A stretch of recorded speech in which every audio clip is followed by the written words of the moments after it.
आधार mapped status हा option select करायचा आहे। आता या ठिकाणी तुम्हाला तुमचा आधार क्रमांक कॅप्चा टाकून चेक स्टेटस या ऑप्शनवर क्लिक करायचा आहे। जसं तुम्ही कन्फर्म या ऑप्शनवर क्लिक कराल तुमच्या समोर संपूर्ण डिटेल्स दाखवले जातील। सरकारी योजनेचे पैसे मिळण्यासाठी तुम्हाला या ठिकाणी mapping status enable for DBT असं असायला हवं मित्रांनो नमस्कार। सरकारच्या कोणत्याही योजनेचा लाभ घ्यायचा असेल तर तुमच्याकडे एक गोष्ट असणं आवश्यक आहे, ती म्हणजे तुमच्याकडे आधार लिंक बँक खातं असणं गरजेचं आहे। कारण सर्व सरकारी योजनेचे पैसे डीबीटी म्हणजेच डायरेक्ट बेनिफिट ट्रान्सफर प्रणालीद्वारे थेट लाभार्थ्यांच्या बँक खात्यात पाठवले जातात आणि यासाठी बँक अकाउंट आधारला लिंक असणं आवश्यक असतं। आता बऱ्याच जणांना त्यांच्या आधार कार्डला कोणती बँक लिंक आहे हेच माहित नसतं, तर काही जणांचं बँक अकाउंट आधारला लिंक असतं पण आधार सेटिंग इनएक्टिव्ह असतं। आपल्या आधारला कोणती बँक लिंक आहे, आधार सेटिंग ऍक्टिव्ह आहे का, हे कसं पाहायचं तेही घर बसल्या अगदी तुमच्या मोबाईलवरून, हेच आपण आजच्या या व्हिडिओमधून पाहणार आहोत। त्यामुळे व्हिडिओ स्किप करू नका आणि चॅनलवरती नवीन आला असाल तर अशाच महत्त्वपूर्ण अपडेटसाठी चॅनल सबस्क्राईब करा।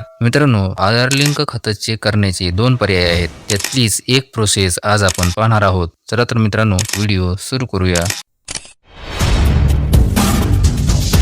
आधारला लिंक असलेले बँक खातं पाहण्यासाठी सर्वात आधी गुगलवर यायचंय आणि या ठिकाणी NPCI असं टाईप करायचं आहे। या ठिकाणी तुम्हाला NPCI ची वेबसाईट दाखवली जाईल, त्याच्यावर तुम्हाला क्लिक करायचं आहे। या ठिकाणी NPCI ची ऑफिशियल वेबसाईट तुमच्या समोर या ठिकाणी ओपन होईल। आता या ठिकाणी डाव्या साईडला 3 रेषा दिसत आहेत, त्याच्यावर तुम्हाला क्लिक करायचं आहे। आता या ठिकाणी भरपूर असे ऑप्शन दाखवले जातील, या ठिकाणी तुम्हाला कस्टमर हा ऑप्शन सिलेक्ट करायचा आहे। या ठिकाणी आता तुम्हाला परत एकदा भरपूर असे ऑप्शन दाखवले जातील, तुम्हाला या ठिकाणी भारत आधार सीडिंग एनेबलर बेस हा ऑप्शन सिलेक्ट करायचा आहे। जसं तुम्ही त्या ऑप्शनवर क्लिक कराल तुमच्या समोर आणखी काही ऑप्शन या ठिकाणी ओपन होतील। आता या ठिकाणी तुम्हाला आधार मॅप्ड स्टेटस हा ऑप्शन सिलेक्ट करायचा आहे। आता या ठिकाणी तुम्हाला तुमचा आधार क्रमांक कॅप्चा टाकून चेक स्टेटस या ऑप्शनवर क्लिक करायचं आहे। मी या ठिकाणी फटाफट आधार क्रमांक आणि कॅप्चा भरून घेतो। जसं तुम्ही चेक स्टेटस या ऑप्शनवर क्लिक कराल तुमच्या आधारला लिंक असलेल्या मोबाईल नंबरवर एक OTP पाठवला जाईल। तो OTP या ठिकाणी टाकायचा आहे आणि खाली कन्फर्म या ऑप्शनवर क्लिक करायचं आहे।